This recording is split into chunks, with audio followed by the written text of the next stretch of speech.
Ultra scoffed inwardly, annoyed at how much time Mars was taking just to learn a single skill. But he didn't understand that Mars, the black-haired man, had to work himself to the bone to learn any skill at all. Mars was sitting on the floor, panting, surrounded by hundreds of books and papers. As he tried to focus, he heard Gordon and Ultra whispering outside the door and wondered why they were there. This man was Skill Lender Mars, a member of the famous S-rank party known as the Divine Silver Sword. He grew even more surprised when two girls named Aaliyah and Tina came down the hall and asked what was going on. This made Mars even more bewildered as more people gathered in front of the room where he was. These people were members of the same party.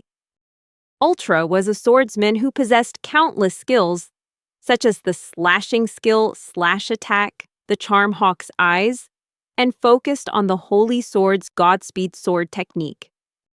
Aaliyah was a sorceress princess, wielding a knowledge skill that allowed her to use ancient magic, with rapid incantations and self-regeneration to be able to use skills in battle.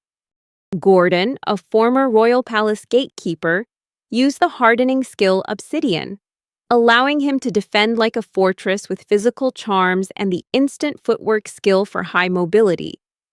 Tina was the healing saintess, using the recovery skill Wings of the Angel, which could even allow her to resurrect the dead. With such powerful and unique skills, these four created an amazing combination in the S-rank party alongside Mars. However, Mars felt like a complete nobody because he only had one skill, Skill Lender. Although he used to have others, they were gone because he had lent all of his skills to his party members. For this reason, Mars needed knowledge and training to learn new skills, which is why he had a private study room for himself. However, for some reason, this room had gradually turned into a storage closet. Outside the room, the others began to gossip about Mars, saying that borrowing skills from him was just a waste of time. Since Aaliyah still had plenty of skills even without borrowing them, they also said the talent gap between them and Mars was just too wide, and that it would be better if Mars were no longer in the group. They believed Mars was no longer useful or necessary for the party. The black-haired young man sat on his knees, covering his ears, his body trembling with rage as he heard their insulting whispers. Mars took a deep breath and felt that it was time for him to truly leave. 3 years ago, his fate had taken a turn when his party recklessly challenged a high-level dungeon boss without proper preparation. Miraculously, they won.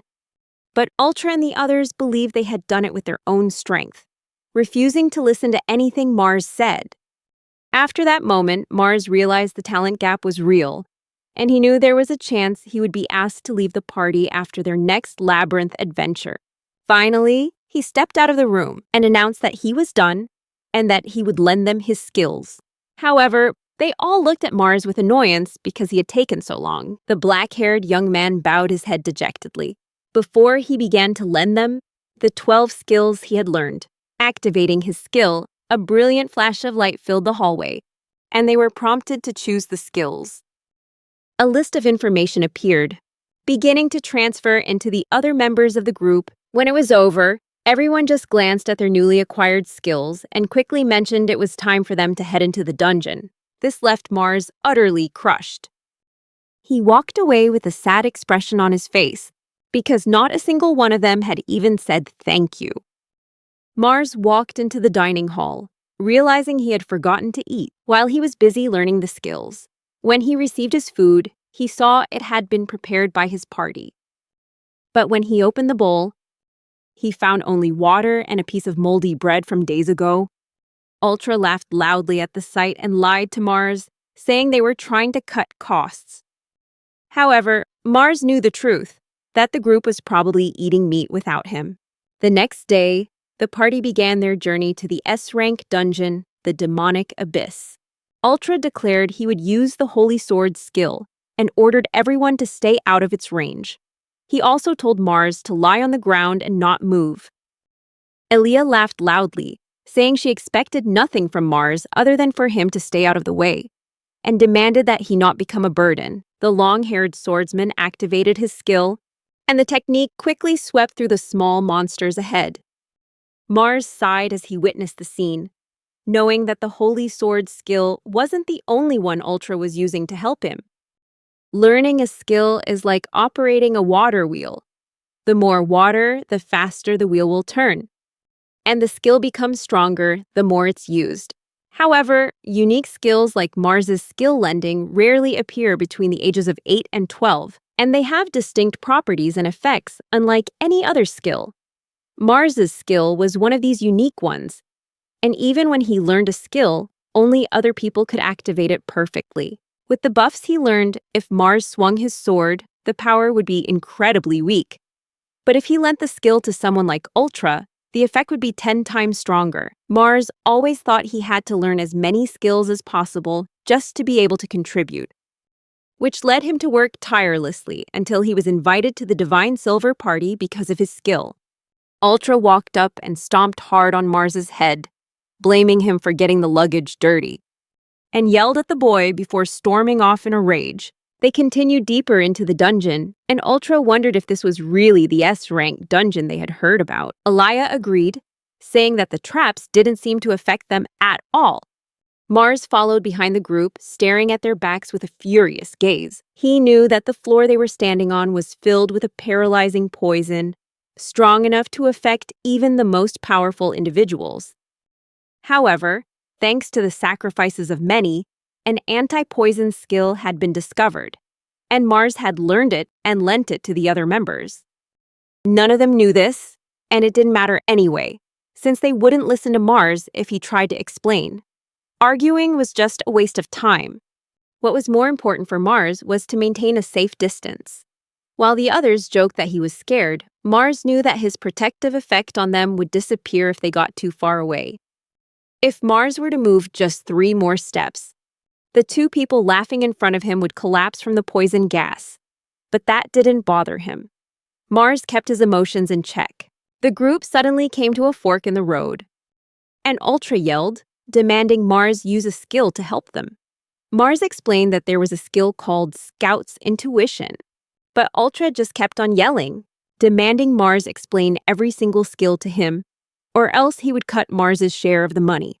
However, Mars knew that Ultra wouldn't listen, but he just kept apologizing without fighting back. Mars thought to himself that he should just pray Ultra's mood was better by the time they returned to the surface.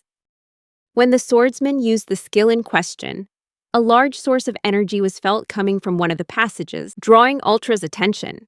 Elia asked him what he was seeing, and Ultra explained that the door on the right was the correct path, but he also admitted that they were about to face a major enemy. The group finally came upon a large door bearing the symbol of a dragon. Mars stared at it with a mix of fear and excitement. This majestic symbol definitely meant this was the final boss room. And Mars knew that the sacrifices of the many who had died here were not in vain, thanks to the knowledge left behind by those who came before. However, no one else in the group shared that sentiment or thought, as all they cared about was themselves and the fact that they had reached the final boss room. Mars was pulled from his thoughts by Ultra, who said he was going to explain the plan to him. Mars was confused, since his only job up until now had been to stay in a corner and do nothing. But Ultra explained that he wanted Mars to have the honor of being the vanguard, sending a shiver of fear down Mars's spine. Being the vanguard meant Mars would have to rush into the boss room first, something he had not expected at all.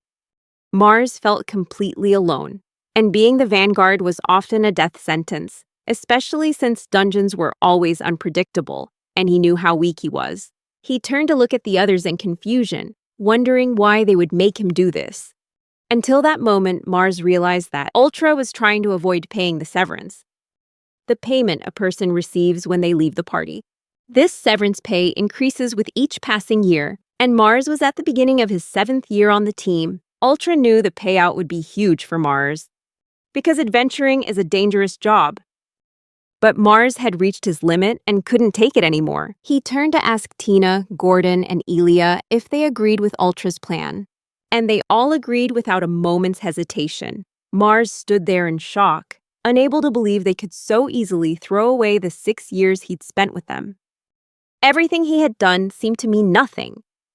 Ultra explained that keeping someone without talent was just a burden, and that having Mars on the team was a net loss. He said the whole team had decided that after this dungeon, they would be reborn as a true S-rank party, without Mars.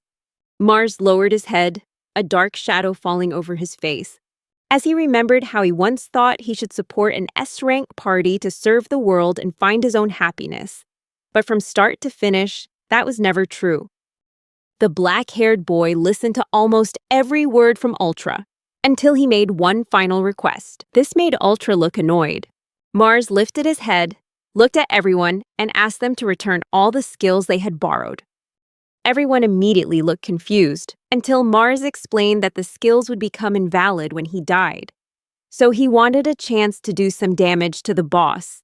If this was really his time to die, Ultra laughed out loud before agreeing, and asked what needed to be done to return the skills. Mars activated his skill and said they just needed to say that they were returning the skill. One by one, they did as he asked, and within seconds, he could feel the return process taking place, hearing the voices of young girls echoing in his head. The group asked if it was done, and Mars confirmed it was. Then he asked if they remembered the interest rate of a skill called Toi Chi, and that it had a high interest rate of 10% every 10 days. Aaliyah stepped forward and said she remembered that, claiming it wasn't a problem, because their SP pools were huge. She figured she might lose a skill or two, but believed it would only be ones she rarely used. Gordon and Tina agreed as well, saying they had already calculated the loss of the borrowed skills and saw nothing wrong with what would happen. However, Mars knew that all of them had made a huge mistake.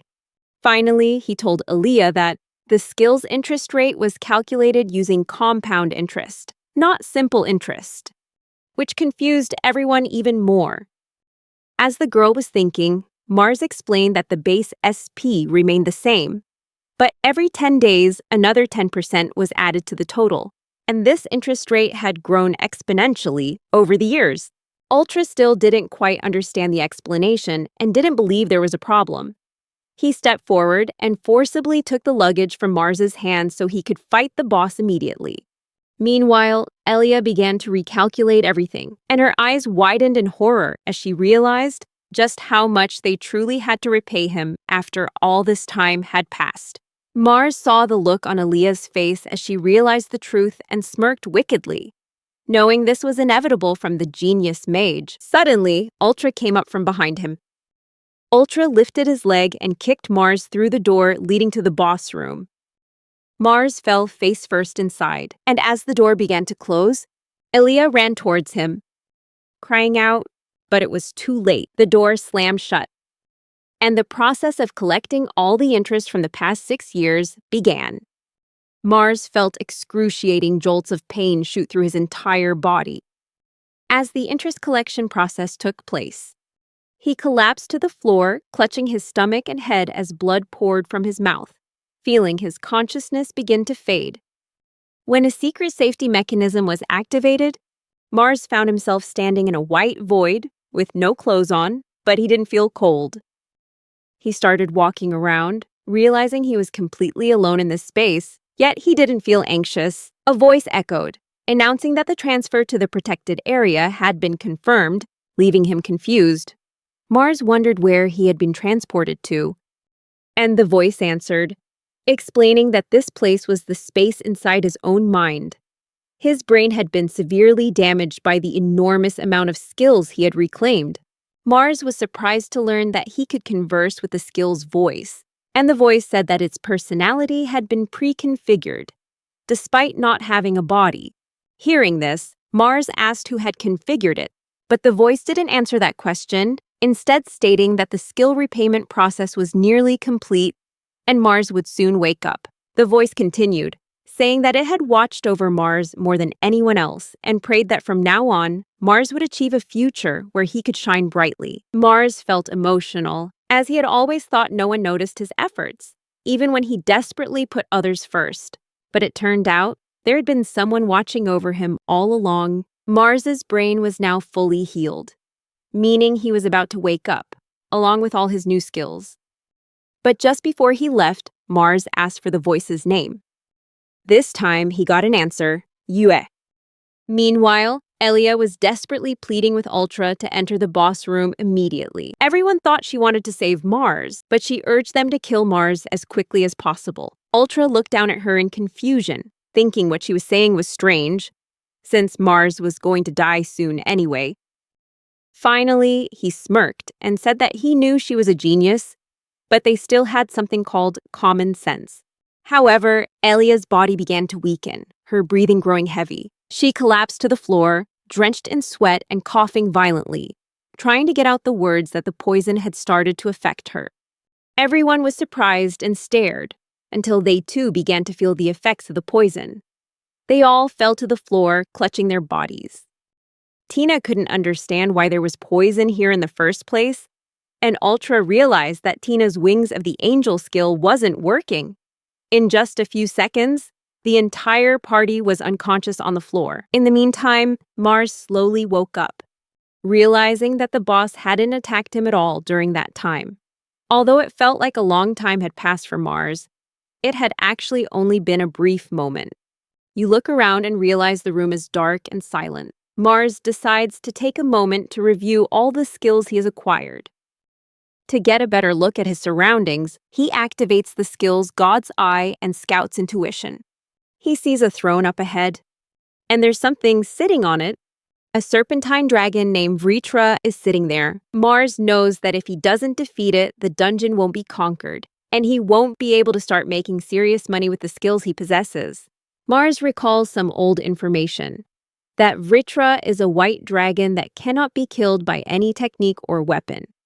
However, his train of thought is interrupted as the giant serpent lunges towards him. Mars quickly dodges. It swings its body to attack, but Mars has already prepared a counterattack, and he blocks its attack. As quick as a flash, he grabs its body and hurls it into the wall. If it were an ordinary monster, it would have been dead long ago. But this is no ordinary monster.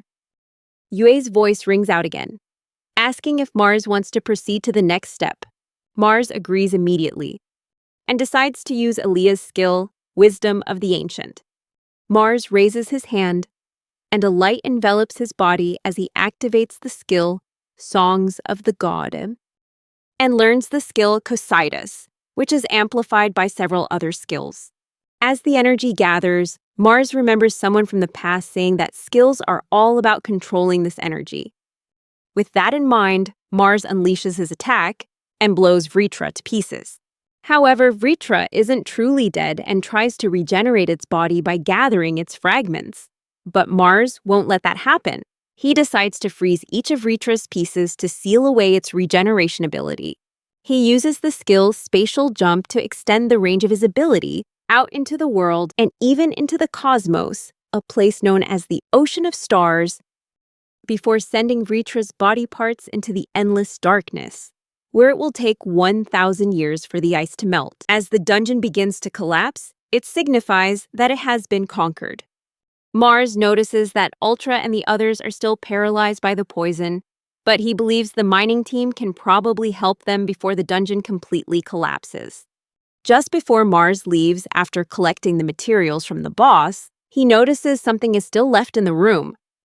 A Vritra egg. Mars picks up the egg and considers destroying it, but then he figures that the only thing that can stop a Vritra is another Vritra.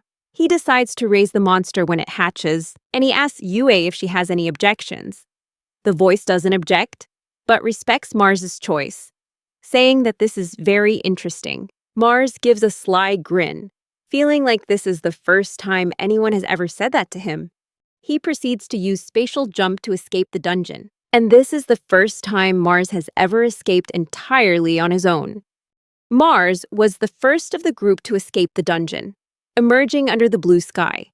Afterwards, he treated himself to a warm bowl of soup without anyone yelling at him. Mars placed Vritra's egg, the item he had found and brought back from the dungeon, into a large bag, then put his hands on his hips, staring at the town he had long been a part of. A gentle breeze blew through the air, and the black-haired boy knew it was time for him to leave and start a new journey elsewhere.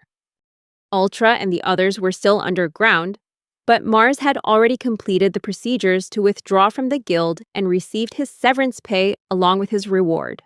Before leaving the inn, he called out to Yui and said that he wanted to create a body for her. Yu responded, trying to tell Mars that she believed a beautiful girl would come to him one day. However, Mars explained that she had misunderstood. He just wanted to thank Yui for helping him all this time. Mars asked Yui what she wanted her body to look like. After a moment of hesitation, Yu was silent for a moment before admitting that she wanted to be able to touch Mars with her own hands, and asked if that was possible. Mars knew that creating life from scratch was impossible, but while in the protected area, he realized that some skills could create a body without a consciousness. This time, however, a consciousness was already present thanks to Yui, which might allow Mars to transfer her into a body. Mars activated the skill lender and took Tina's skill, Wings of the Angel, then evolved it into Blessing of the Seraph. This evolution was enough to create a complete human being from scratch. He told Yui to get ready to transfer into the real world, and she complied, adjusting every muscle fiber of the new body. Mars raised his hand, and the body of a woman began to form from thin air. The process was quickly completed, and Yui, in her new form, silently leaned against Mars. Before her eyes slowly opened, for the first time she spoke and asked Mars if she could ask 2 questions. Mars sat her down and agreed to answer. Yui explained that she had only called Mars person all this time and asked what she should call him now that she had a body in the real world. Mars said his name was enough, but Yui believed that wasn't appropriate, as Mars was her creator and master, according to the information she had gathered from the past. Yu decided to call Mars Master and struck a cute pose as she did so, prompting Mars to quickly ask her to just say Master normally. After realizing that the memory Yui had accessed was from when Gordon snuck into a maid cafe, Mars started to feel flustered. Yui's second question was about her lack of clothes, which made Mars panic for forgetting such an important detail. This not only affected the body, but the armor also increased recovery ability thanks to the healing skill Wings of the Angel, which had been enhanced by the range enchantment spell. But he couldn't create them from thin air. Mars quickly searched through his inventory and found a spare set of clothes for Yui to wear, though she said she didn't mind being as she was. Yui smiled happily, admitting that the clothes smelled just like her master, which made Mars chuckle lightly. But he also reminded her not to express herself like that in the human world. Since Yui still had little sense of reality, the two of them would need to learn slowly together. With that settled, the two began their new journey to find a place to raise Vritra. They needed to find a place far from the city, as Vritra was a giant serpent and Mars was tired of socializing. Before they left, Yui ran into a small problem, as she didn't know which foot to step forward with first, and Mars knew this journey would be a long one with this girl in tow. Besides that, Mars had collected 2 unique skills from the Sword of the Divine Silver Party, leaving only Ultra's Sword Saint and Gordon's Obsidian skills. But there was no need to rush. He would take back what was his. Meanwhile, Ultra and the others were drinking at a bar. Ultra, with his long hair, was bragging about how he had used his skill to slice the frozen giant serpent into pieces, until Mars betrayed the whole party, ruining their intended glorious victory. All of this was a blatant lie, but Ultra still tried to maintain his false facade. Model, when people asked about the final boss's body, everyone around them started wondering how Mars could have defeated 4 S-rankers, and they began discussing the possibilities. However, luckily for Ultra, they still believed his party was stronger than Mars, and that there must be some other explanation. Tina was impressed by how easily Ultra's lies were believed. However, what Ultra cared about right now was where Mars was. The 4 of them were found by the mining team a week ago, but Mars had left the city 3 days before they woke up, and had already reported the situation to the guild. Ultra grew even angrier hearing this from Tina, and started yelling at a waitress for more beer. Tina told him to stop being so rude as it could damage her reputation and cause trouble with the church. In his rage, Ultra took his anger out on Elia, who was quietly eating her bread. When Ultra yelled at her, demanding she say something, Elia simply pretended to go along with him and said that eating bread dipped in corn soup was amazing. Ultra was confused by Elia's unexpected response, though he also agreed that the food was delicious. However, Elia continued to eat happily, humming to herself and making a mess, which only confused Ultra more. Everyone said Elia was a genius who had once written a thesis on the multi-dimensional interpretation of indeterminate sound and possessed a unique intellect that had stirred the academic world. But right now, there seemed to be no trace of that intelligence in the girl. As the situation started to feel off to Ultra, Mars and Yue were walking along the vast roads crossing the lands. Mars was explaining the world to Yue, like who Duke Abik was and what he did. He asked Yue if she was used to walking, and Yue confirmed she was, though she was still getting used to walking on paths that weren't main roads. Mars explained that main roads were expected to be safe and comfortable, as they connected towns and were used by many people, including lords, and were also related to taxes. Yue curiously asked what taxes were, and Mars explained that it was money used to support things like dispatching soldiers to eliminate monsters. One of the towns built to generate this revenue was Kinui, the town they were approaching, with a population of about 100 people. Suddenly, Yue called out to him, and Yu went on to ask if their story was contradictory as she looked behind them and saw the dead following them. There were zombies, poison cats, night hounds, and even fire slimes. During their night camp, they could have easily used the spatial jump skill, but Mars wanted to take the time for Yue to learn about everything. Mars had heard that people with skills often emitted a unique mana, and he was beginning to believe that his amount of SP was attracting the monsters. However, Yue heard his thoughts and reassured him it was fine, since they could just repel the monsters with their skills. Ye was impressed and praised Mars for his creativity in activating spatial jump around their tent, which sent the monsters flying into the air only to fall back to the ground. However, Mars was still worried about the number of monsters and said they should hurry on their way to their destination, the town of Kinui, a place where adventurers mostly rested during their travels. The atmosphere here was very different from the towns they had passed through. At a restaurant, Mars bought a baked sweet for Yue, but their exploration was interrupted by the sight of a girl falling to the ground and being yelled at by a man for being lazy. Mars was surprised when he noticed the girl's ears and tail, realizing she belonged to a special race, a werewolf. Yue asked if werewolves were rare, and Mars confirmed, explaining that they originally lived in the forests around this area until a war with humans drove them from their lands. The surrounding grasslands were once a forest, but after the war, it fell into human hands, was deforested, and abandoned.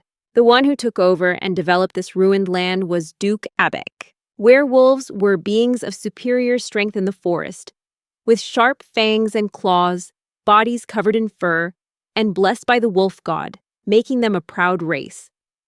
Yue asked if that girl was really part of the werewolf race Mars had heard about in stories, and Mars began to believe that the legends might be far from reality. Mars wondered why a descendant of the werewolves was being treated like a slave, thinking that losing the war might have made them even lower than humans. The man from before came in and called everyone for lunch. The werewolf girl got her portion for having completed her morning quota, but the meal was just a bowl of thin soup and a piece of dirty bread. This was the same kind of food Mars used to receive when he was with the Sword of Divine Silver group, and it was clear the other workers had better quality meals than the girl. Yue understood what was going through Mars's mind and advised him that if he wanted to help someone right in front of him, he shouldn't be afraid to act. Those words were enough to motivate Mars to intervene, even if it meant staying in town for another 10 days. Mars asked to see the boss in his office, and after talking for a while, he approached the werewolf girl. He said he had heard her story and knew her pay was 3,000 yen each time she moved all the wheat sacks into the warehouse. But he also knew that the amount of work she had to do couldn't possibly be finished in a single day. The girl said that 300 yen was deducted each day for food. And Mars interrupted, pointing out that amount was only enough for the thin soup. These words made the girl glare at him and ask what he wanted from her. Mars was impressed by the girl's strong, determined gaze. Despite her terrible situation, her eyes still held a piece of the pride Mars had heard about in the legends of the werewolves. Initially, Mars had planned to just give her some money and leave, but he decided to do something different. He proposed that the girl give him 600 yen from her wages, and in return, she would earn 10 times the amount she was currently making. Mars had heard that her skill was strengthening her legs, and he offered to extend the skill's duration for several weeks, allowing her to finish transporting all the wheat sacks by the next day. She sat in silence, thinking over the offer, while Mars continued to explain, drawing the costs on the ground and asking if she understood the numbers. This offended her, as she thought he was underestimating her, and Mars realized she'd been properly raised, which made him wonder even more why she was in the situation. He began to wonder if someone was taking advantage of her. After Mars explained the exchange in detail, he left the decision to her. However, the girl replied that she could finish the job faster, even without taking his money. Mars knew that not taking money from her wasn't how he wanted things to go, but he agreed anyway. He told Yue to prepare for the skill transfer process. He activated the skill lender's skill and began the lending process, realizing at the same time that he needed a name to introduce himself. So he introduced himself as Mars and asked for her name. She replied that her name was Shizuku. Mars lent Shizuku the skill Extend Duration, and she stood up in surprise, immediately feeling the change in her body. After the process was complete, Mars gave her a pastry that he and Yue had bought from a local shop as a gift to seal their deal. When Mars asked if Shizuku's lunch break was over, she was startled and hurried off to get back to work. Yue witnessed this and asked Mars why he charged the girl instead of helping her for free. Mars explained that Shizuku still had her pride, and she wouldn't accept help if it was an act of pity. Later that day, Shizuku finished her work quickly and went to collect her pay. On her way out, she thanked Mars. Mars thought about her potential and reminded her to find a better job and earn a lot of money by the 10th day when she had to repay the loan. Shizuku gave Mars the 600 yen as promised, but she didn't seem very happy and left with a forced smile. The next day, Mars and Yue were walking through the streets after doing some shopping. As they passed an alley, they saw a figure. It was Shizuku, desperately chewing on a plant near a puddle of water, which confused Mars, as he didn't understand what she was doing. Meanwhile, Ultra and the others were in a tavern, but Ultra seemed more irritable than usual. He was thinking that he wouldn't be able to calm down if he couldn't get the reward for the conquest. Ultra wondered how Mars was still alive and how the dungeon was conquered after they had all been paralyzed and knocked unconscious. In the midst of his anger, Gordon walked in with good news, his forehead sweating after a long run. Gordon said that his legs felt heavy and he had become slower, and Ultra thought that maybe it was time to get rid of him. However, pushing those thoughts aside, Ultra asked why the guild had summoned them this time, and Gordon announced that Duke Abik had found out they had supposedly conquered the demon's abyss and was inviting them to prove their skills. Ultra calmed down and slammed his beer mug on the table, confident that their path to becoming true S-rank was still wide open. For years, the Sword of Divine Silver Party had been at the top because of their achievements, and now it was time for them to reclaim their fame and prestige. Ultra slammed his hand on the table and declared to everyone that they would finally have a chance to build connections and could even become nobles if they wanted. He was starting to feel that kicking Mars out of the party was the right decision, because Ultra didn't want to keep any incompetent people in the group. Ultra heard that the land they were heading to was the result of a war against a demi-human race, which made him speculate that the Lord of House Abik might be a combat-oriented person. Therefore, Ultra suggested they showcase his sword, Saint Skill. And on top of that, they could also show off Tina's Wings of the Angel skill. However, Tina quickly said that Ultra's skill alone would be enough, but her worried tone made Gordon feel that something was off. Ultra sat there with a malicious smile, believing that the sword of divine silver would never fail, as long as his sword Saint Skill remained. Ultra's sword. Saint Skill focused on speed, but without the dynamic vision skill that Mars had lent him, what would happen?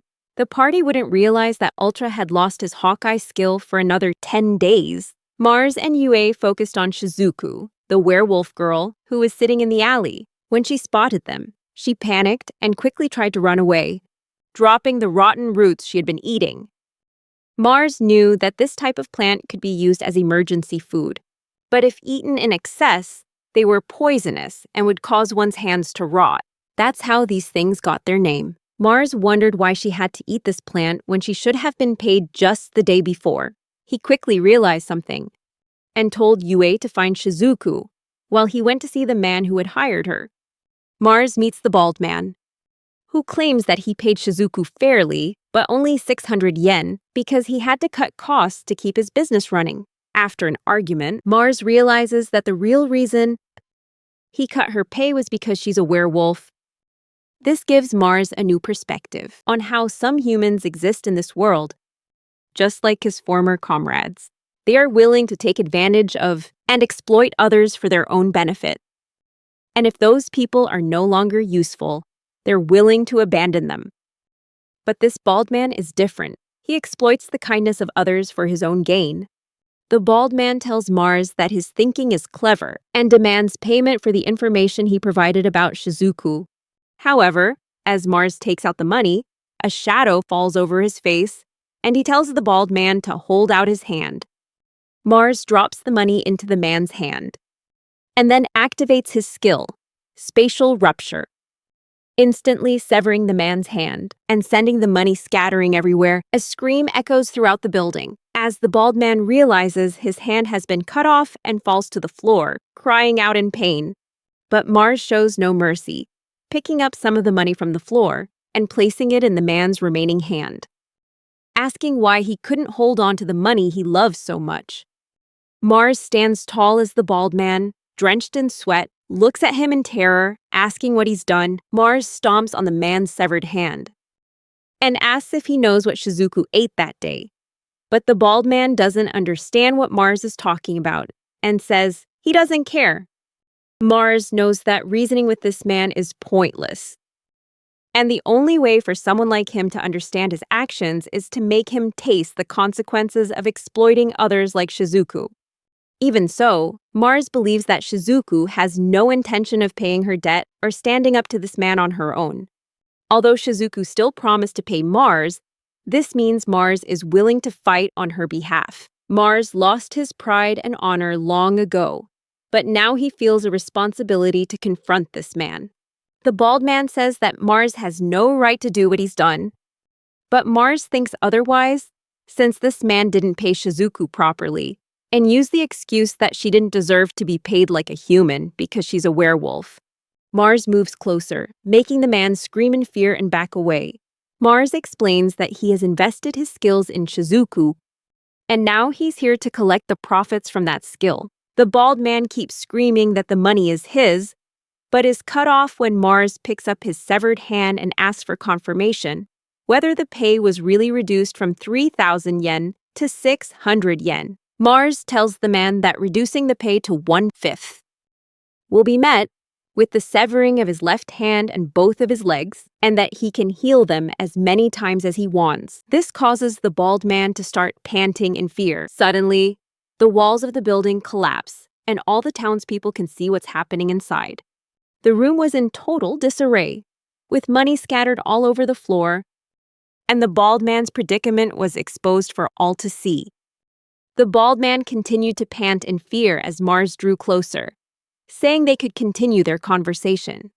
Mars reminded the man that he wasn't making empty threats, but he knew that controlling others through fear wasn't the method he wanted to use. However, he wanted this man to regret his actions. If regret was even an emotion this man was capable of feeling. Suddenly, there was a knock on the door. It was Yue, who had brought Shizuku and was asking what Mars needed to do next. The room was half destroyed, and everyone outside could see in. But from Mars's perspective, it still made sense to use the door. Mars decided to activate his skill, Blessing of the Seraph, and regenerated the bald man's arm.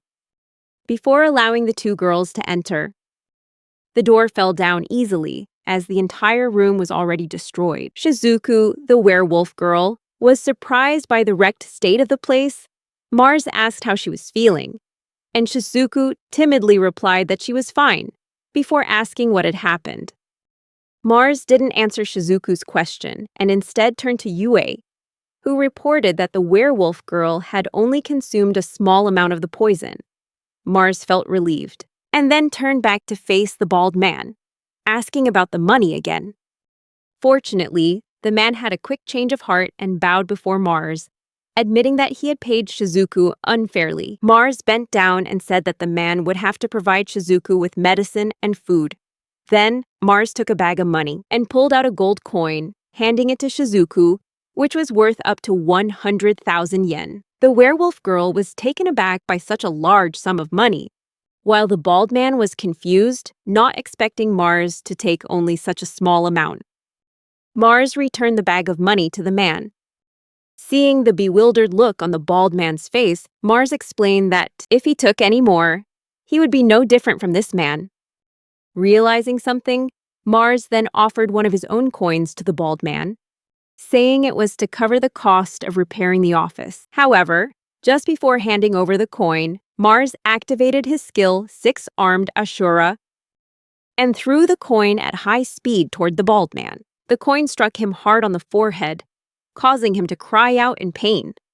Mars turned his back, saying that all debts had been paid, while the bald man clutched his head, sitting up with tears welling in his eyes. The man glared after Mars with resentment. Mars was probably hoping the short man would come after him. As Mars, Yue, and Shizuku left with the money in hand, people started running over to the bald man to ask if he was okay. He shook his head to clear the pain, looking up with a furious expression, veins popping on his neck. He ordered everyone to call a foreman named Eldro immediately. Mars told the two girls that they should get cleaned up and buy some new clothes, as there was no reason for them to keep wearing what they had on. He activated his storage skill and put away the large bag he was carrying, then led the two to a bathhouse to get all of them cleaned up, and then to a clothing store to pick out more comfortable and presentable outfits. Finally, they arrived at an inn to rest for the night. Mars was surprised by how different Yue seemed as he watched her help Shizuku, the werewolf girl, into her new clothes. Shizuku said it was the first time she had ever worn clothes like these, and Mars couldn't believe he had once mistaken her for a boy. Mars called Shizuku over and asked if she really liked the clothes she was wearing. The small girl began to stammer and get flustered, wondering if his question meant they looked strange on her. Mars reassured her that wasn't the case and said she didn't need to hold back and should just choose clothes with more fabric.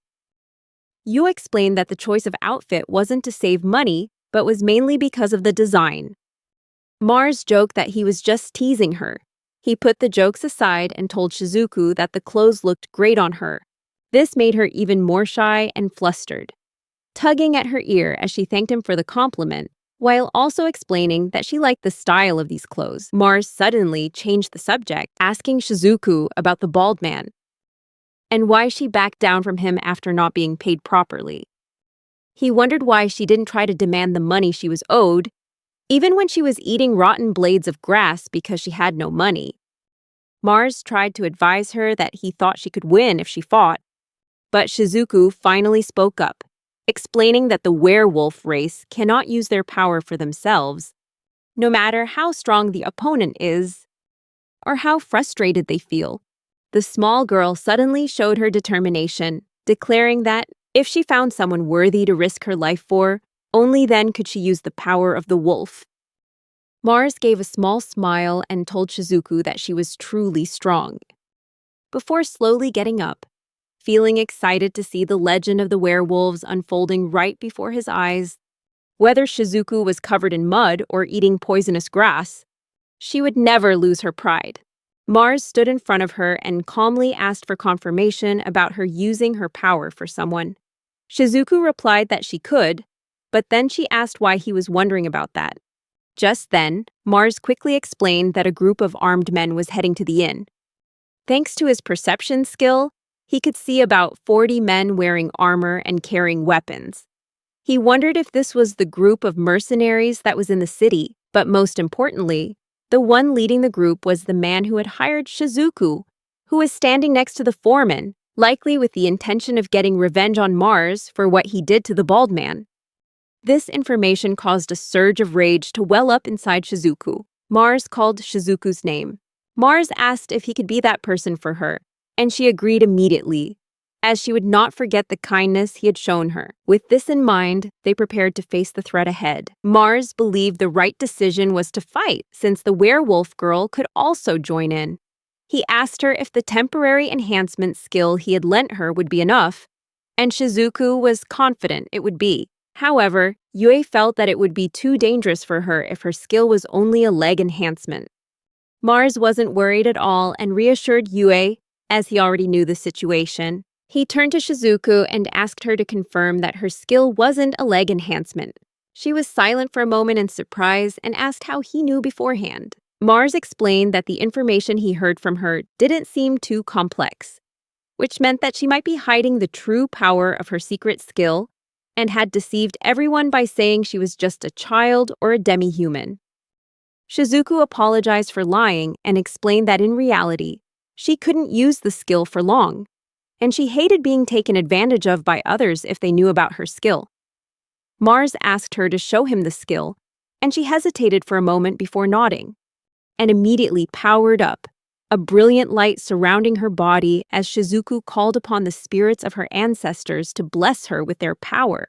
Both Mars and Yue watched in amazement, as they witnessed Shizuku activate her skill, Armor of the Fanged Wolf. As the skill activated at full power, energy claws formed around her hands. It was then that Mars realized that the legends of the werewolves' unparalleled power in the forest were true, with fangs and claws and a body covered in fur, blessed by the wolf god. Without another word, the werewolf girl declared that she would go, then stormed out of the room with a determined expression, ready to fight every single person outside with her true power. The group of mercenaries continued moving down the street until a flash of light erupted, sending a number of them flying into the air. As the bald man and the other four looked on in confusion, the bald man finally realized who had caused the chaos. It was Shizuku, who knew they had come for Mars. She asked them if they wanted money, a woman, or Mars's life. Two of the men laughed loudly and told her to cut it out, as the four of them explained that they wanted everything from Mars. Shizuku bowed her head in disappointment at that response before the foreman pulled out a long whip, believing the werewolf girl was trying to intimidate him with the light surrounding her body. If these guys came to take everything from Mars, then Shizuku would take everything back from them. The foreman dared her to try, and he started lashing the whip towards her, saying he would teach her how to count with his strength-enhanced whip. However, before the man could even finish his sentence, Shizuku lunged forward. This caught the manager by surprise, and he broke into a nervous sweat as the werewolf girl repeated his own words back to him about learning how to count. She threw a punch into his stomach and shouted the first count as blood sprayed from his mouth. The foreman roared in pain, clutching his chest and stomach as he jumped back to create some distance from the small werewolf girl. But Shizuku didn't falter. She charged forward again, kicking him in the face before he could react, and continued her count. Mars sat quietly by the window, letting Shizuku fight on her own, because this was her battle, not his. He began to wonder why she wasn't using her claw skill, and questioned whether it was out of Shizuku's hatred or simply her compassion. The girl told the foreman that he could count to 100 billion, meaning this fight could go on forever, until he either surrendered or was forced into submission by Shizuku's hand. He lay on the ground, clutching his bleeding face, roaring in anger and asking why she was so strong. He believed the girl was merely a dog with terrible skills. Unable to accept the situation unfolding before him, he slammed his fist into the ground in a fit of rage. Mars noticed the man's emotions, but knew that all his words were meaningless. He recalled his conversation with the foreman's boss, and on that day, he had finally understood.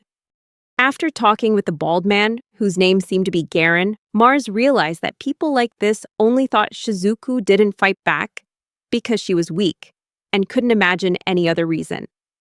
That was what was happening to this man. He couldn't comprehend and accept the situation. Honor and goodwill are one thing, but there are those who use their power for evil. To them, if you can't fight back, it means you're stupid and weak. And to Ultra and the others, Mars must have seemed like one of those stupid people and a weak creature. What Shizuku was doing right now was carving her message into her enemy's body. That they had made a huge mistake, and that she was stronger than they could possibly imagine. This was the first time Mars had witnessed a special skill being used firsthand, especially with this level of power that only a select few could possess. Shizuku had a special skill based on her personal abilities and her own training. This made Mars realize that the skills people normally had might just be the beginning, and what Shizuku was demonstrating was the fruit of her relentless effort. Yue looked on at the battle with admiration, asking Mars if Shizuku's skill was different from a unique skill. Mars confirmed that it was. He realized that Yue didn't know about this type of skill because they were only mentioned in skill books. He explained that Shizuku's skill was a special skill, a skill that anyone could achieve through training, regardless of race or class. These skills could be found in many places, but there was still a type of skill that only a lucky few possessed. Mars looked at Shizuku with respect. He understood that she was not just a warrior, but a symbol of perseverance and strength that everyone could strive to achieve, as well as the overwhelming power that came from her skill. Mars felt proud witnessing the progress of Shizuku, someone he had helped. She was not only showing her strength, but also her indomitable will, which made him feel happy. As the battle unfolded, Mars could feel Shizuku's power surging, and he knew that no one could stop her when she fought with all her might on this land. Shizuku poured all her energy into her attacks, striking fear into the enemies who tried to approach. Mars also felt a rush of excitement and decided that he wouldn't just stand by on the sidelines. He felt that this was the time to show his own strength and support Shizuku in battle. Although Shizuku had demonstrated incredible strength, Mars knew that there might be greater challenges waiting ahead, and he couldn't let her face them alone. With resolve, Mars stepped into the battle beside Shizuku, ready to fight to protect his new friend and prove that the power of friendship could overcome any challenge. Mars felt worried as he witnessed Shizuku's anger erupt. The scream, "Give it back to me," echoed in her head, like a cry from the depths of her soul. He knew that this anger didn't just come from being mistreated, but also from a deep pain she had been forced to endure. As Shizuku went berserk and threw herself into the fight, her power increased significantly, reaching level 4064. The enemies she faced couldn't stand against her fury, and in just a few seconds, they were easily defeated. The sight of bodies flying through the air and blood pouring from their armor left Mars stunned. Still enraged, Shizuku screamed, "Give it back to me!" Garen, the bald man who had unfairly paid Shizuku, was now trying to flee while the other mercenaries became decoys for Shizuku's frenzy. Mars realized it was time for him to intervene and help. He told Yue they should go immediately, as Mars had an idea of where Garen had fled. He activated his spatial jump skill and quickly teleported back to the destroyed building they had left earlier, arriving before Garen could. Garen, looking exhausted from running, was shocked to see Mars and Yue there. Mars mocked him, saying he was slow and needed to exercise more, but Garen was only focused on worrying about how the two of them had appeared there. Mars understood that Garen was looking for something in the space beneath the ground. He was bewildered, not understanding how Mars could have known that. But Mars reminded Garen about how he had buried his own severed arm underground before Shizuku and the others arrived. The reminder left Garen confused and panicked.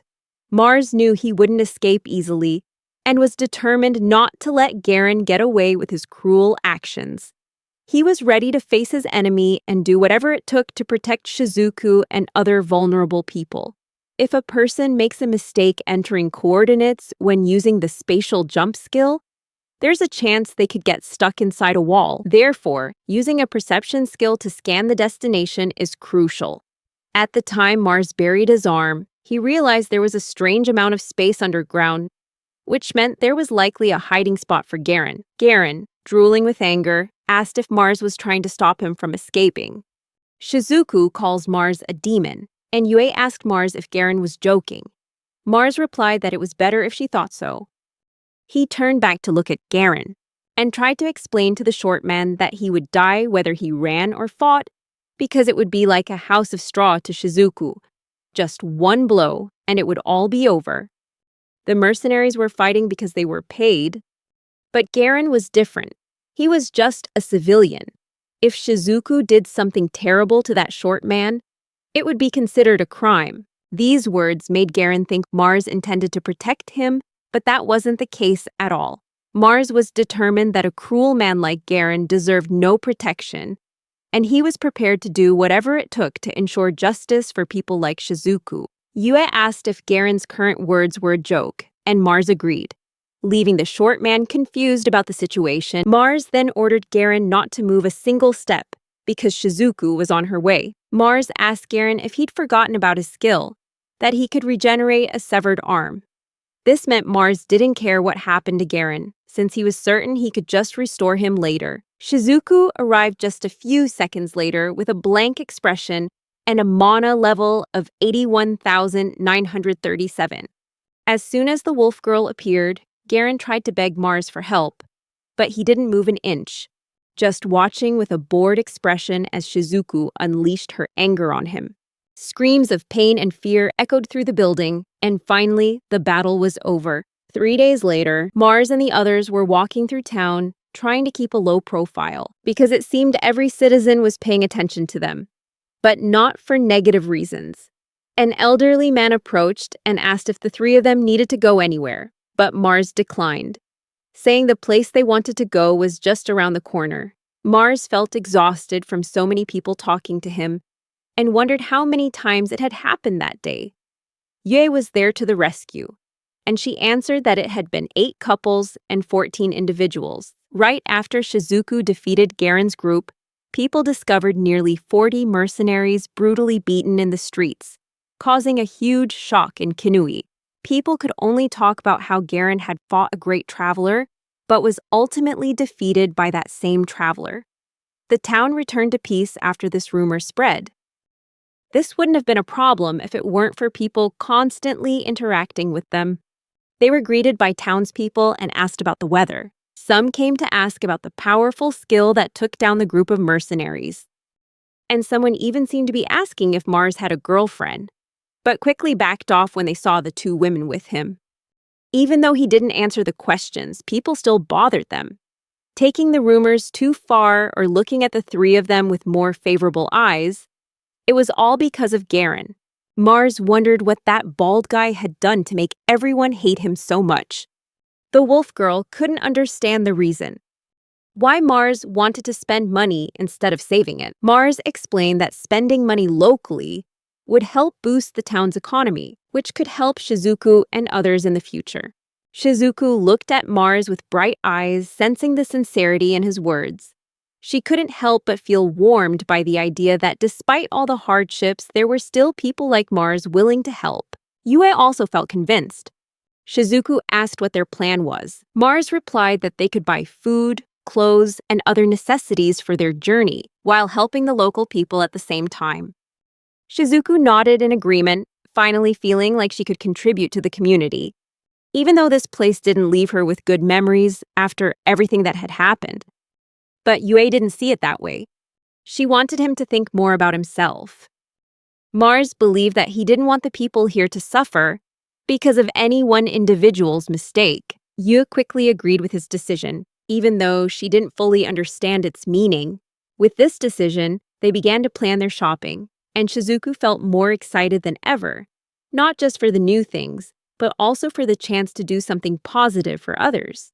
Mars used the skill Spatial Jump to move, and the place they arrived at was a jewelry store. The werewolf girl quickly realized this was the only store in town where they could spend 700 million in a single purchase. She had never stepped into such a luxurious place before. Mars had never been to a place like this either. And the three of them stepped inside the jewelry shop. A girl with long black hair greeted them. Mars placed the bag of money on the table, to the black-haired girl's surprise. He requested to find jewelry suitable for all three of them, which surprised Shizuku. The black-haired girl looked at the money and thought for a moment. She turned away and promised to find items suitable for the 747,631,000 yen he had. Mars stared blankly at the girl's back as she disappeared behind a curtain. When the long-haired woman returned, on her hands was a tray with sparkling jewelry. These were 3 jade necklaces that originated from the queen of the werewolf tribe. This detail caught Shizuku's attention. Meanwhile, Yue was drawn to the fact that they were the queen's gems. The queen's gems possessed a stronger mana than any other type of gemstone. The long-haired girl had also heard about their identities and knew Shizuku was from the werewolf tribe, so she thought this would be a suitable item for them. Mars offered one to Shizuku, but she refused because the gift was too expensive. But in the end, she relented and put it on. Shizuku suddenly asked him a question. Mars looked at Shizuku with surprise as she led him out of the jewelry store. The wolf girl, with a shy expression, was flustered, not knowing how to express her intentions. Mars, Shizuku began, her voice soft. I want to thank you for everything you've done for me. Mars smiled, happy to hear her sincere thanks. There's no need for that, Shizuku. I just did what I felt was right. You deserve better. But Shizuku still couldn't shake the feeling of wanting to repay him. I know, but it really meant a lot to me. I want to be able to do something for you. Mars sensed the sincerity in her words, and it made him think. If you want to do something, then have confidence in your abilities and keep moving forward. That's the best way to thank me. Shizuku nodded, but her eyes still shone with determination. I want to help you in any way I can. I don't want to just be someone who receives help. With this bond, Mars felt more excited about their journey. Together, they would do great things. And Mars knew that Shizuku would not only be a companion, but also a powerful warrior in the future. Hearing about the Faraway Azure Dungeon, Mars felt intrigued. An S-rank dungeon could offer many opportunities and valuable rewards. If it's an S-rank dungeon, then I'll have to prepare very carefully, he replied, deciding quickly. I'll help you. This was the only thing Shizuku could ask him for help with. Seeing Mars's attitude, Shizuku quickly apologized, thinking this made him uncomfortable. Shizuku pleaded, tightly gripping Mars's hand. Tears began to stream down her face. Mars looked into Shizuku's tear-filled eyes, feeling the urgency in her voice. You want me to go to Hidden Wolf Alley and help save it? He asked, his heart filled with determination. Yes, Mars. My hometown is in danger. A terrifying monster has appeared in the area, and only someone like you can help us. A feeling of joy spread through Shizuku, and she couldn't hide the smile on her face. Thank you, Mars. I knew you wouldn't let us down. Meanwhile, Ultra and his group were still enjoying life on the carriage, where they were being treated like nobles. Ultra held a mug of beer, laughing loudly. This life is great. There's nothing better than enjoying good food and drinking beer, he said, slapping Gordon, who was grimacing on the back. Gordon frowned, looking around. This is strange. We used to be monster hunters, and now we're being treated like nobles. But I can't help but think about Mars. He could be in trouble. Ultra nodded. Yeah, but he's talented. I'm sure he can take care of himself. Despite this, a part of Ultra couldn't feel completely at ease, worried about his companion. Aaliyah was distracted by the speed of the carriage. While Tina admitted she felt sorry for Mars for missing out on such a carriage ride, Gordon argued there wasn't enough room for all of them since the carriage could only hold a maximum of 4 people, which made Ultra laugh out loud at the phenomenon of an undefeated S-rank dungeon boss reaching maturity, causing monsters to start pouring out of the dungeon. This could be prevented by conquering the dungeon before they could escape. Guilds were formed to prevent such situations, and during a traditional event called a debut show, Adventurers would try to capture the attention of the nobility to earn rewards for their party or guild. In some cases, an adventurer who succeeded in this event was granted a title by the nobility. That was exactly what Ultra and his group were aiming for. The venue for the debut show was only a day's walk away, but Duke Beak had sent a carriage to pick them up, which clearly showed the Duke's high expectations for their group's outstanding abilities. Tina said it wouldn't matter if they took a little extra time on their journey. Ultra agreed and poured another drink into his glass.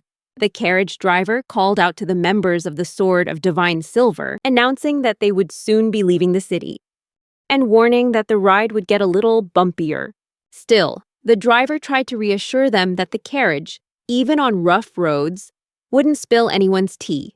While that might have been true, the driver hadn't expected to run into wild boars on the way out of the city. While Ultra was confidently trying to sip his drink, he was quickly humbled when he spilled it all over himself, right after declaring there was no need to worry. He cried out in frustration as the drink stained his clothes, while Gordon put a hand over his face, possibly to hide his laughter or for some other reason. Ultra stuck his head out the window to yell at the driver for making a long-haired swordsman spill his drink on his new armor, to which the driver quickly apologized. But as soon as Ultra realized there were wild boars on the road, he was confused as to why they were on this main road. Ultra pulled himself back inside the carriage and tried to order Gordon to do something about the situation. But Gordon just kept a hand over his mouth, claiming he was a bit motion sick after the carriage had jolted so violently a moment ago. He turned to call for Elia, who was sound asleep despite all the noise. And meanwhile, Tina, the party's healer, was seemingly unable to fight. So, Ultra decided to handle the problem himself and fight the boars as a warm-up before his trip to see Duke Abik. A pair of poison boars would normally be tough for an A rank to handle, but with only 2 of them, Ultra believed he could manage. He activated his Sword Saint skill, and one of the boars was instantly defeated. But Ultra quickly realized that he was moving faster than usual and was about to crash into a nearby tree. Ultra groaned in pain, clutching his body as he held his sword, wondering what had just happened. He was sure he had the Hawk's Eye skill and should have still been able to see his enemy while using Sword Saint, but now he couldn't see a thing. Ultra decided to blame his problem on drinking too much, and he took a deep breath. Aiming his sword at the remaining wild boar, believing the crash had sobered him up and that he would now cut down the next one cleanly, he activated the Sword Saint skill once more. The wild boar was defeated as expected, but it wasn't as clean a kill as Ultra had wanted, and his sword got stuck in the ground, sending him flying several meters away. Before he clutched his body in pain once again, the long-haired swordsman was even more confused, until he had a flashback of what Mars had told him about having to return everything they had borrowed. This realization made Ultra start hyperventilating and foaming at the mouth. With only 1 day left, Ultra would have to demonstrate his Sword Saint skill at the debut show. And in what seemed like the blink of an eye, the day of the debut show arrived. People gathered in the seats of a large arena, while Duke Beak stood proudly on the highest balcony. Another man stood beside the Duke, announcing that the Sword of Divine Silver party would now perform their debut. The 4 of them stood side by side, waiting for the man to continue. Gordon stood firm. Elia looked confused and tired, while both Ultra and Tina were sweating with anxiety. Tina was the most expressive. Knowing that something would likely go wrong during the performance, the announcer said that the party would be using the skills they used to clear the demon territory, and asked them to demonstrate them for everyone in the audience. Ultra knew this was a once-in-a-lifetime opportunity, and he absolutely could not fail, not in front of a nobleman. The long-haired swordsman was determined to successfully showcase his combat skills, make Duke Beak acknowledge his strength, and become a nobleman himself. The announcer spoke again, revealing that the nobles had dispatched an A-rank team to prepare the monsters Ultra had requested as his opponents. Meanwhile, that very same A-rank team was monitoring the performance and protecting the audience, just in case something happened. Ultra began to sweat and worry again, knowing that things wouldn't go smoothly. However, he tried to reassure himself that everything would be fine, as long as he could strike the enemy instantly, even without seeing them. The monsters that Ultra had requested the organizers to prepare were a species with hard shells that would continue to fight even after losing their heads, the frenzied warriors of the underground ant army. Even though the gate hadn't opened, Ultra knew there were about 50 monsters ready for battle. Gordon called out to Ultra, asking if he should say something to the nobles and the audience before they began. The long-haired swordsman took a deep breath before loudly declaring that they would crush the monsters with their swords and deliver a rain of blood that everyone could look forward to. This lack of professionalism made a few women turn away, covering their mouths to keep from laughing, while Duca Beak stood silently, waiting to see what would happen. Ultra said it was time to begin and whispered to Gordon that he should stay quiet and stand guard, telling him to try and gather as many of the ants around himself as possible. Gordon was confused but agreed anyway. Now it was time for the debut to begin, as the cage door slowly opened and the swarm of ants began to pour out. Gordon slammed his shield into the ground, and he quickly activated his obsidian skill as the ant army rushed out from the wooden gate, gathering into a group and charging straight towards them. Without a moment's hesitation, Gordon seemed ready to face the monsters, as all the ants crashed into his shield with great force, slowly starting to grind it down with their mandibles. Gordon grunted in frustration and exhaustion at the strength of the ant army, as they began to mass together and push hard against the shield, instead of just a few focusing on it. Ultra praised Gordon for the job he was doing, and the long-haired swordsman raised his sword, telling Gordon to keep holding the ants back. Ultra began to activate his sword Saint skill, but as expected, he still couldn't control it without Hawk's Eye.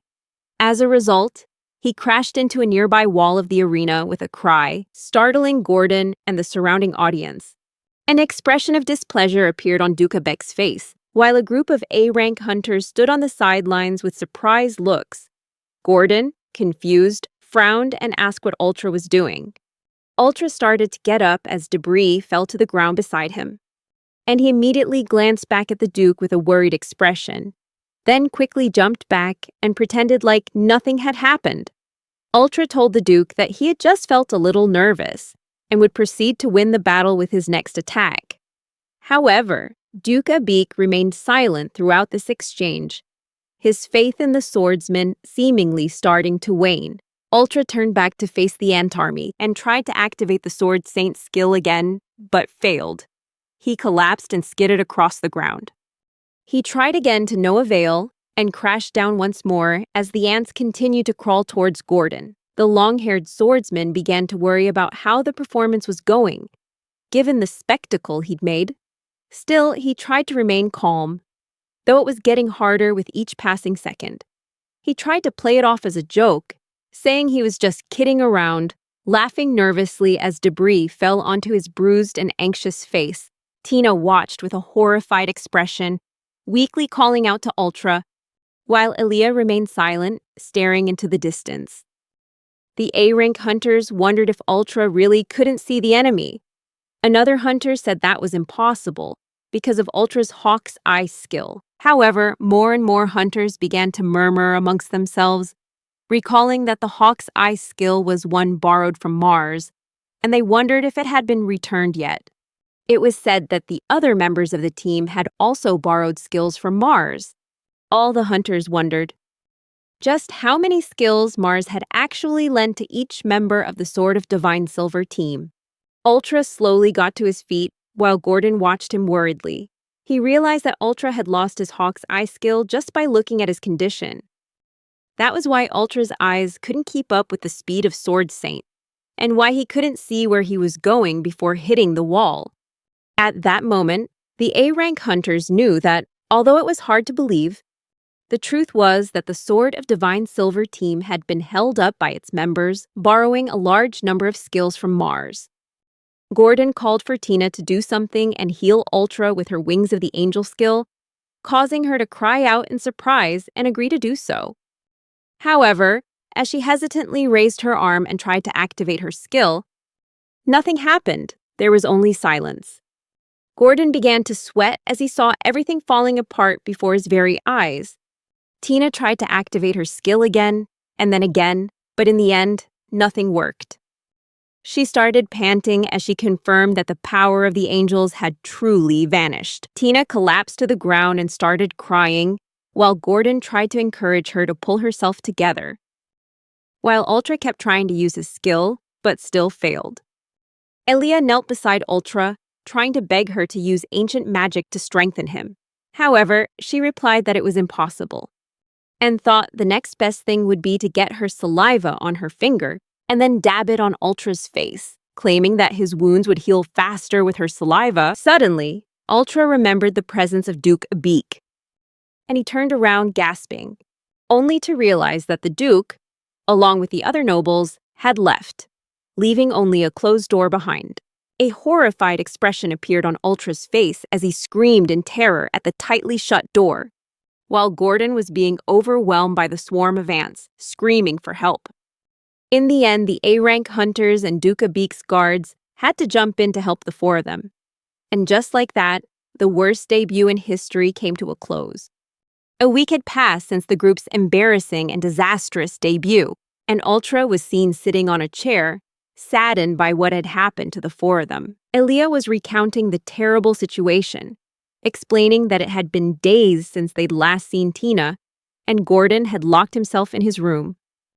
Ultra wished that the meeting request he sent would be accepted, giving him a chance to make excuses and try to prove himself to the Duke. Ultra asked Elia about the reply to the letter they sent, which the butler had promised to respond to. Elia looked up at the moon and said it was coming soon. Suddenly, the wooden door opened, and just as Elia had said, the butler had arrived with the response to the letter Ultra had sent. Ultra stood up from his chair.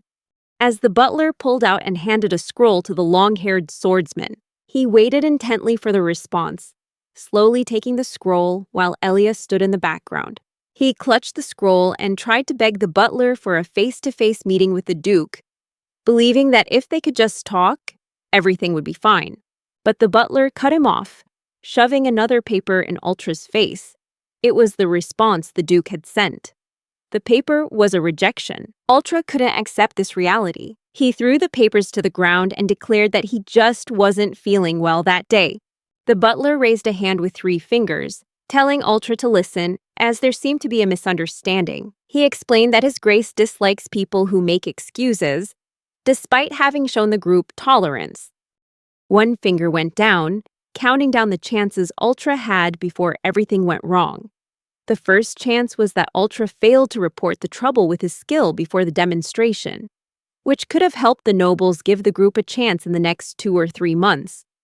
However, even though it was the responsible thing for Ultra to do, he was too proud to report it. It's human nature to always try before giving up, something the butler understood and knew the Duke would have still sympathized with Ultra for, even if he had failed his attack. Ultimately, when Ultra failed his first sword thrust and fell, that was proof that his power was waning. However, a second finger went down as the butler told Ultra that he kept trying even after his failure. Ultra was stunned for a moment, not knowing what that meant, but the butler asked him how many attacks he had attempted with his uncontrollable sword saint skill. Ultra couldn't answer out of shame. The butler explained that it wasn't impossible that, by chance, one of Ultra's attacks could have hit a lord or lady. The result would have been clear as to what would happen to the members of the Divine Silver Squad. Imprisonment, torture, hanging. Ultra collapsed to the ground, overwhelmed. While the butler was excusing himself, he told the swordsman that he was still young and needed to keep an open mind and cherish his life. Ultra still tried to beg the butler one more time for a chance to talk, but the only reply from the man in the suit was that if a natural disaster or a citizen revolt occurred, that would be Ultra's only chance to try and get his lord's attention, as the Duke was the one who managed this land.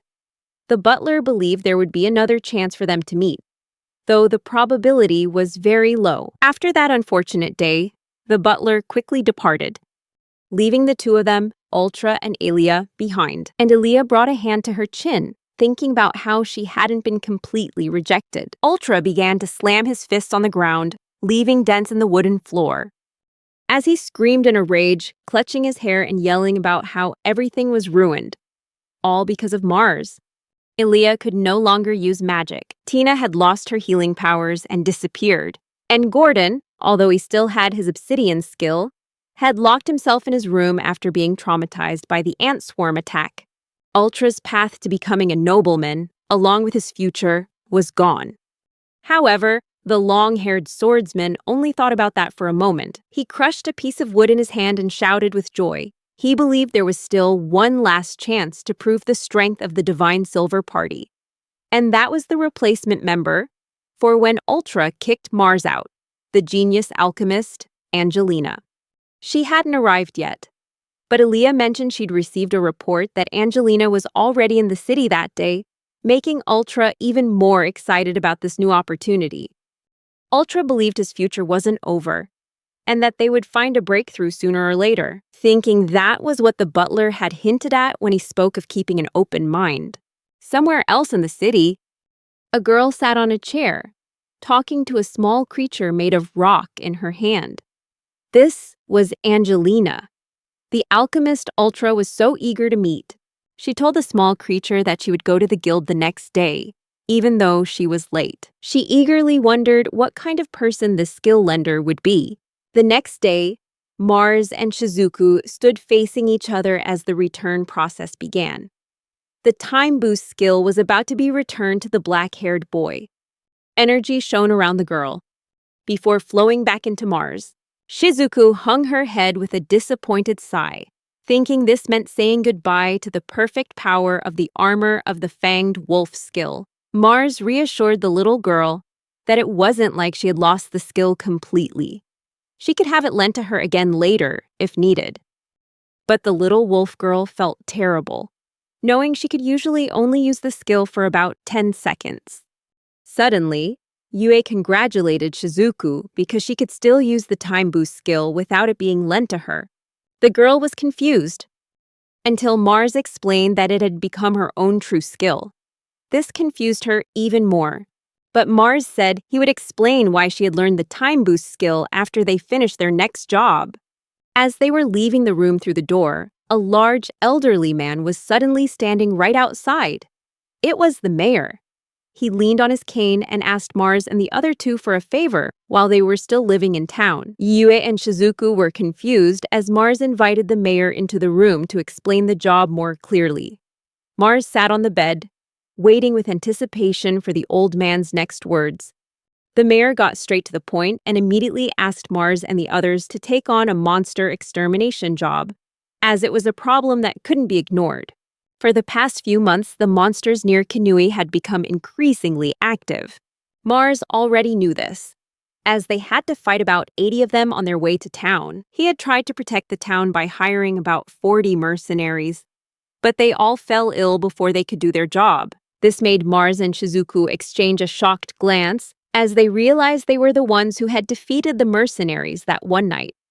The mayor noticed the wolf girl's bewilderment and raised a hand to reassure her, telling Shizuku that while it was true Garen and the mercenaries were to blame for that incident, it was still true that the town needed to do something about the monsters. He needed someone who could replace those 40 mercenaries, and there was no one else but Mars and the others. Yue asked Mars what the plan was, and he hummed thoughtfully. He knew this was an unexpected job that had nothing to do with saving the hidden wolf village. Shizuku said the monster activity might be due to the dungeon, and that alone was enough for Mars to realize they couldn't let the situation get any worse and would handle it, at least until a replacement arrived. Mars stood up, telling the others they would be leaving immediately. They stepped out of the building and into the forest, where Mars activated his scout's insight and God's eye abilities. He detected about 100 monsters roaming around, but this wasn't a problem for the dark-haired boy, as he quickly slashed through all of them in just a few seconds with his spatial magic. As they continued walking, Mars saw this as a good opportunity to continue their conversation. He explained that normally, People would need to study or practice hard to accumulate 1,000 skill points before learning a skill, but he did that for other people. Before lending them the skill, if a person uses that skill more, it gets stronger and can even evolve. Mars said that, more accurately, he lends skill points, or SP, to people before lending them the skill for a period of 10 days or more. Although he could only lend one skill to one person at a time, there were times he could lend a range-boosting skill to one person that would affect the entire group. Shizuku was impressed and said he could lend out 1 million SP to create an army. But Mars explained the interest process, saying that paying back such a large amount of SP within 10 days would be impossible, and it would be dangerous not knowing what might happen. There were still many unexplained parts to this skill that Mars didn't want to approach recklessly, so he wouldn't lend her anything she couldn't handle. The wolf girl thought for a moment and did the math, realizing that using the skill had increased her SP enough that she would still have over 1,000 left after paying Mars back, which made her very excited. She tried to ask if Mars could lend her another skill. However, Yue suddenly appeared behind her and explained that her way of thinking was like someone who was deep in debt and getting desperate. This frightened Shizuku. She said that she understood. Shizuku stood watching the others gather materials, her tail wagging happily, at the sight of the storage skill Mars was using. Mars noticed her reaction and asked what skill she wanted, to which she replied that she wanted the storage skill he had. However, Mars had to explain to her that it was a combination of 3 different skills working together. If there really was a normal skill that did what Mars was doing, it would be incredibly powerful and dangerous. He thought about what it would be like to carry all the materials he gathered on his back, and the thought was terrifying. Mars continued to explain how his storage skill worked.